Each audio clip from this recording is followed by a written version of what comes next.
Support for Butter City is provided by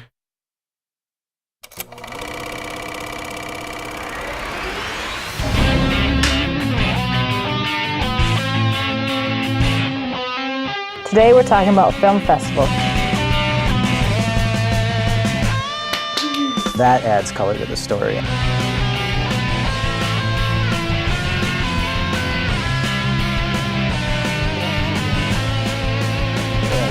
Roll sound. Cameras rolling.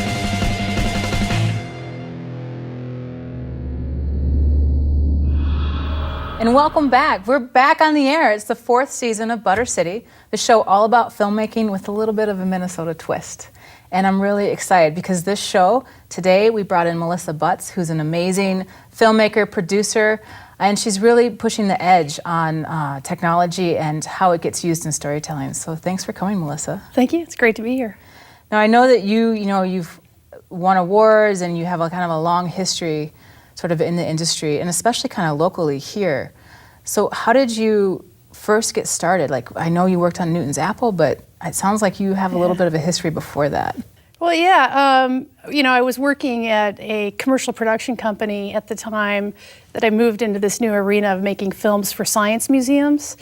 At the time, 9/11 had just occurred, and I was trying to find new genres or new outlets to make films in. And so I went to the Science Museum and said, what's the biggest thing that's going to happen in the museum community globally? And they said, oh, there's going to be a new mission to Mars. And the last time we did this, it knocked NASA's server off its knees, over billions of hits.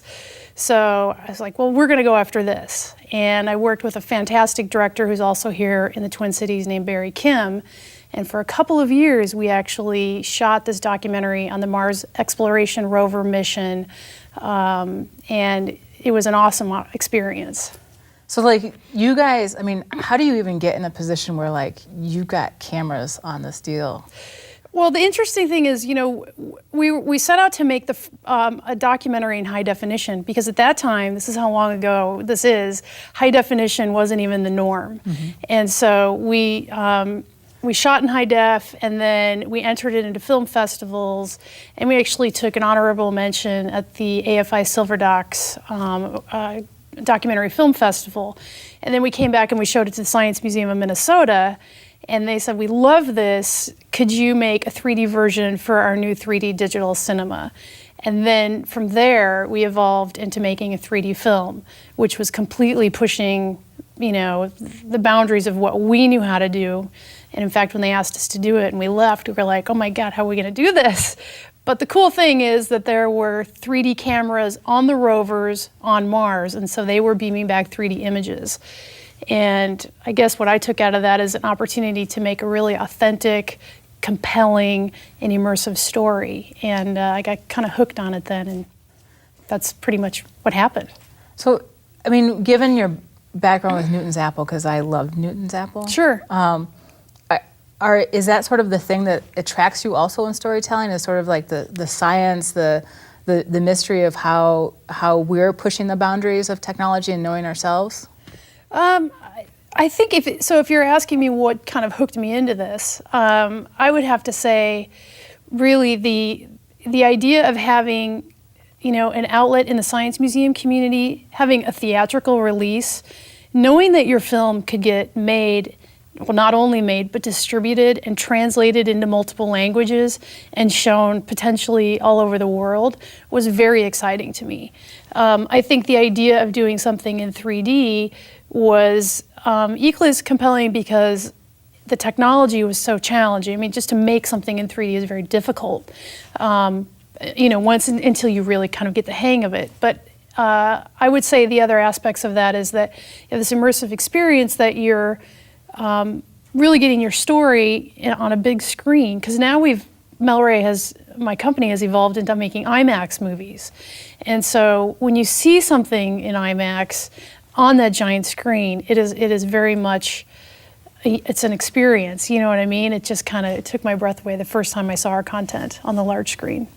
Well, before we get into like more of like the 3D journey that you've been Sure. on, I want to take a second and just watch this clip from your film Mars, the Future Frontiers. Yes. And this was the one that got you into the HD and got the award at the Silver Docs. Yeah, I was producing that film. Yes. Nice. Let's take a look at that. SSP, report second stage helium and nitrogen pressurization normal. Normal. SSP, verify second stage helium regulator. What does that mean? Port enable on. SSP, top There are a off lot of second stage explosive helium devices and nitrogen system on this pressures vehicle, prior and to they are end now of ready to blast go built-in boom if hole. they're accident. Roger. T-minus 20 seconds. Come on, darling. T-minus 15. T-minus 10, 9, 8, 7, 6 green board, 5, 4, 3, 2, 1, engine start. The Delta II rocket carrying the Spirit from Earth to planet Mars.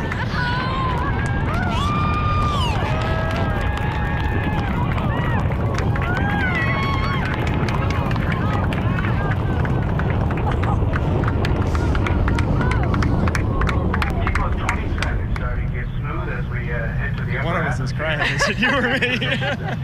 And it's hard to put into words why.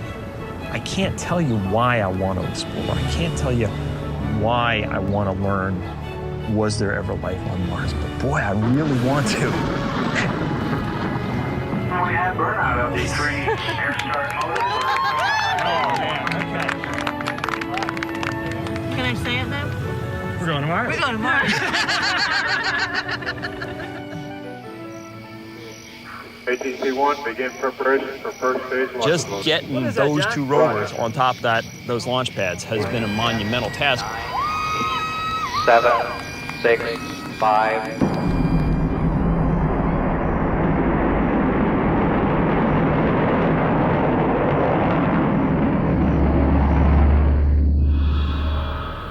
You know, that's really cool to think about. I mean, you know, I grew up going to the Science Museum, and I've never even thought about, you know, creating content for that screen. And I mean, what did that feel like to be in that position where, you know, you're going from not just like the broadcast on the television screens, but you're going to like theaters, and not just theaters, but like these massive theaters. Well, I think, you know, what you're queuing into is making something for such a mass market that can potentially, you know, get translated into different languages and be shown, or even just in the United States in different theaters. That's, I guess, what kind of got me going on the whole thing, was just the idea that you're doing something that's your documentary skill sets, and also kind of communicating greater messages, educating people.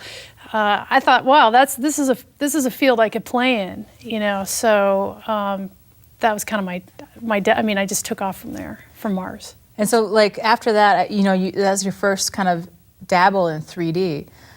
Then you kind of created Melrae. Yeah, I started a company called Melrae Pictures. Melrae is my middle name. I couldn't think of another term, but yeah, Melrae is. So how did you know that was the step you needed to take to kind of do the work that you wanted to do to create that production company? Well, I think that, you know, I really wanted to. I wanted to work in 3D. I wanted to work in science museums, and really the only way to do that was just to kind of keep pushing the rock up the hill. And so I made a lot of alliances before I started Melrae. I'd made a lot of alliances that were very helpful when I finally went off on my own. And I went out to Los Angeles and I screened some clips of things that I had worked on. And then I had a new concept and I said, I want to make this film. And I got a distributor, and the distributor put up money, which is obviously very helpful. And so I guess I got a little bit of luck thrown in there and hard work, but that's kind of basically how I started Melrae, and off we went. And we made another film about space weather, which was it was a different kind of a film because the whole thing was in 3D. Versus Mars, we'd started it in HD and 2D, and then we added 3D elements at the end. But it was still a great experience. I worked with a lot of people here locally, you know, animators, post-production facilities, all of our original score, sound design, mix, all done in Minneapolis, actually, for the last two films that we've done in 3D. You know, it's what is striking to me is it's really cool to have you based here, because with these films screening internationally the way they do, it's really an international resource right here. And filmmaking is such a collaborative experience. Yes. One of the things that kept going through my mind when I was like watching your work was 3D is so new in a lot of ways. Like when I look at the local film community, it's just we don't have a lot of people working in 3D. Yeah. On the national level, Avatar was big because it came out in 3D. Right. But you were doing this sort of before that, and given that filmmaking is a collaborative thing, how did you deal with? Did it affect you, like that the field wasn't so big for that technology yet? And does that make sense? Well, I can just tell you, when we started, it was very difficult. I mean, we would walk into an animation house and say, okay, we need to do this. But at the same time, the animators, they got it. I mean, they're used to geometry, and there's a lot of play. It's a part art and part science. Now, since then I made a couple of films that have 3D in the great immersive experience of it all. And the last one, we could kind of get to the point where we could look at the screen and know, without putting on our glasses, if that shot was even going to work. So, I mean, you do develop this part art science in 3D when you're making it, but it takes practice, I think. And I worked hard with people here locally to help kind of to do that. And there's certain things we had to go to Los Angeles or Burbank because we just don't have the tools, primarily the equipment, to do some of the things that we needed to do. But the bulk of the creative and the work was done here. And the whole 3D has kind of ebbed and flowed in popularity. I think one of the things that the Science Museum community offers you to do is they like a very aggressive 3D experience, a very assertive experience where the 3D is kind of all out here. It's not gimmicky, but it's all out here. And I think when you're talking about science and concepts and you're showing it in stereo or 3D, I think it really allows the viewer an opportunity to kind of experience more, maybe retain more, learn more. And so 3D in museums is pretty commonplace. They were doing 3D way before Avatar came out. So they know, they've got the understanding of, I think, 3D, and their audiences are used to it when you walk into a museum. Well, I know that now, you just finished up a whole new 3D film called Space Junk. Space Junk, yeah. And, I'm sure that has been a whole journey. But before we get into that, I want to take a second and watch a clip from behind the scenes on this, because it's amazing kind of what goes into this film. So let's take a look at that. 4, 3, 2, 1, 0. Has landed. That's one small step for man, one giant leap for mankind.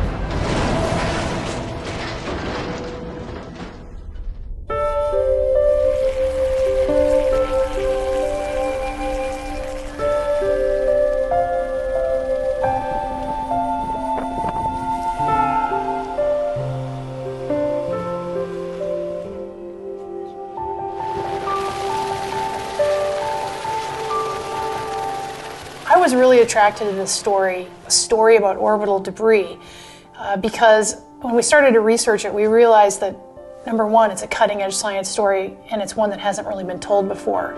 I think the other thing when we started to look into it is that it was a story that really sort of demonstrated something that I don't think most people think about, and that is how deeply we are connected to space.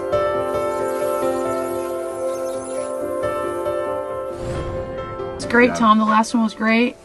We'll move on to the last two paragraphs, which are your parting words for the movie. They send signals commanding satellites to adjust orbits by firing up the onboard thrusters, keeping them out of harm's way. Yeah, I think we can move on. The space junk idea interested me because I'd vaguely had the idea that there must have been tons of the stuff up there. But somehow my thinking about it never really extended to what's it doing now. The idea of it still sort of being in the same position it was placed years ago hadn't really occurred to me.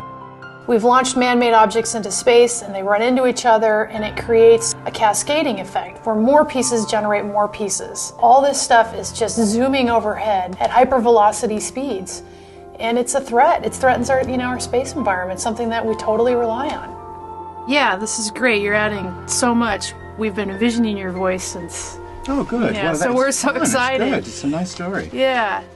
There's so much more to learn. We're still in very much this infancy stages of orbital debris, and to be able to understand it and to come up with the solutions and how to clean it up. But I also think if there's, as we are as human beings, we're on this big quest, and so there's a will to find solutions on how to clean up space.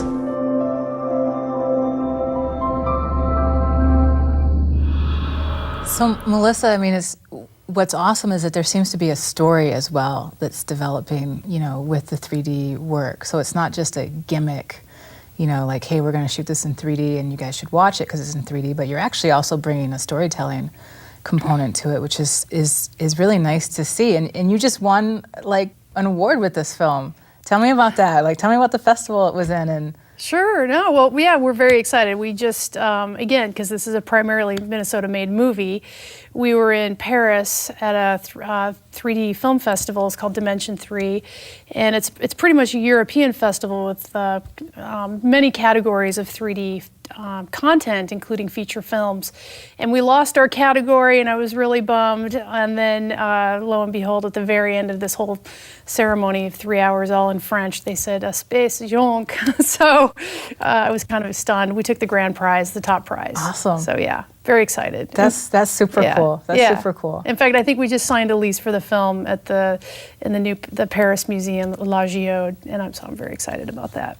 That's awesome. It's like your work is all over the world, and it just seems like you're really breaking boundaries and really experimenting with stuff. But I think something that kind of goes through my mind a lot when I think about this kind of technology, and anytime new technology is being introduced for the storytelling, how do you create that balance? How do you not get taken by the technology, or is that a process so that so that you keep the story, so that you're not shooting something because it's in 3D or because it's in HD. That how do you balance that with story? At the end of the day, it's still about content, and you've got to write your script, you've got to have your story, your dramatic arc, and the 3D is just sort of secondary. That's just while it is exciting to see this sort of immersive experience, and hopefully it helps to people to learn more or be involved in the story, which is pretty cool. The other side of it is that we're also distributing in 2D. And so, for example, the Science Museum of Minnesota, which is just up the street, has an awesome IMAX theater, which is a curved dome. And actually, to make a film that is appropriate for a curved dome is almost as hard, if not harder, than making a 3D movie. And so the movie Space Junk we made plays in both formats, to play in a dome and to play also in 3D. That's one of the things as filmmakers, I think, in the Science Museum community is that we have to make our content go all the way from the giant screen of IMAX to a small screen, even for broadcast. So, was there a moment when the restriction or the technology actually sparked a creative solution? A time when you were because you were restricted, because it had to be in a dome, did it all of a sudden did you all of a sudden go, okay, I know exactly how we're going to shoot this because of the restriction or because of 3D that. Well, I think just maybe to flip that a little bit, the restriction is a good word, because what makes the dome so challenging may be too complex for what we're talking about now, but that curved screen can really, really get you in a dome. And I think one of the things that we did is we took people that were experts within making films for the dome and surrounded ourselves with the right people to help, made sure at the end of the day that we were successful, that we had a giant screen IMAX 3D film on the screen, that we had something that looked great in the dome, and that we were able to educate our local teams here and some of the things that they needed to do. So that, I guess, is we had to bring in a lot of people to kind of help us make sure we were successful at the end of the day. And a lot of people were totally willing to help. So that was exciting. So I want to ask you, like, what is it that keeps you coming back to making these films? You know, like, yeah. You know, what is the thing that, like, there's, like, whatever the passion, or there's got to be something that keeps you coming back to, yeah, I'm going to make another film. Well, I think you get to go places you normally wouldn't get to go. I mean, when you're making films, I mean, for Space Junk, we were a meteor crater, and we were lugging around an IMAX camera, which is over a 300-pound camera. You know, I have been, even just after making the film, once it's in distribution, you travel to some of the premiere events where your film is opening. And again, you know, if your film is being translated, our first lease was in St. Louis, our second lease was in Kuwait. So the ability then to hear your film in different languages, not necessarily to be able to understand it, but obviously get the context and the meaning of what's happening, is also very inspiring, that you can make something that the masses, you know, get to see. I love that. Well, I think it's really inspiring that you're doing this filmmaking, and I think it's inspiring that you're right here in Minneapolis and you're using resources and the community here to do this. I think it's great to know that we have that capacity. So if folks wanted to learn a little bit more about all the projects that you've been doing and whatever future projects you might be doing, how could they do that? Well, for starters, they can go to our website, which is just melraepictures.com, and Ray is spelled R-A-E, Melrae.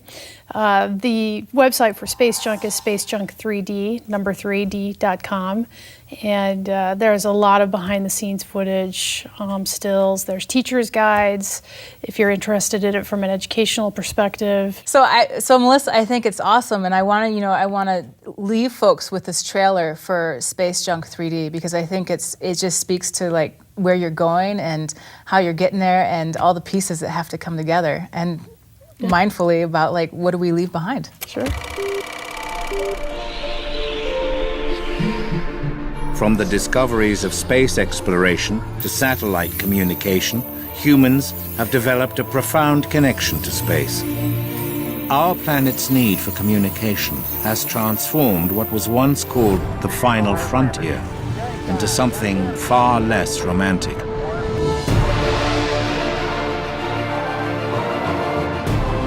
We're now faced with what's long been a staple of science fiction: an orbiting junkyard of cast-off space debris.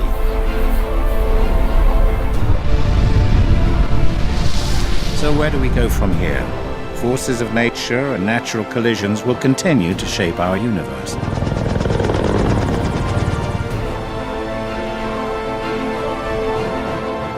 Man-made collisions? Perhaps those we can do something about. What exactly is out there?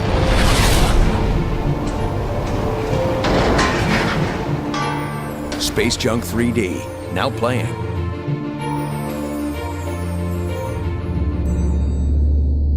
So Melissa, this work is awesome. Where do you see your next step going? Like, what do you want your next project to be about?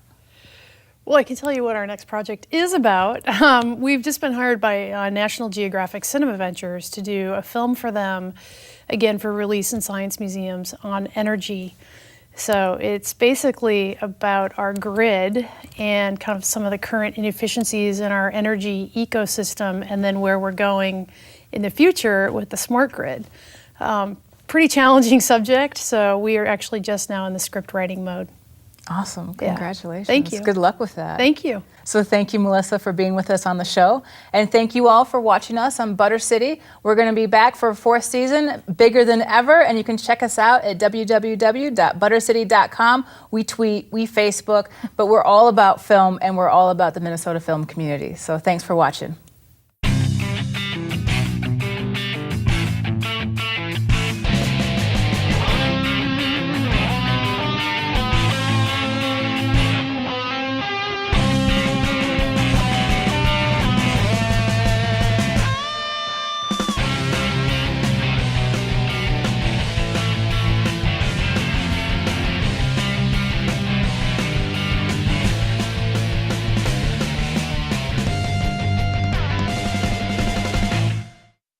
Support for Butter City is provided by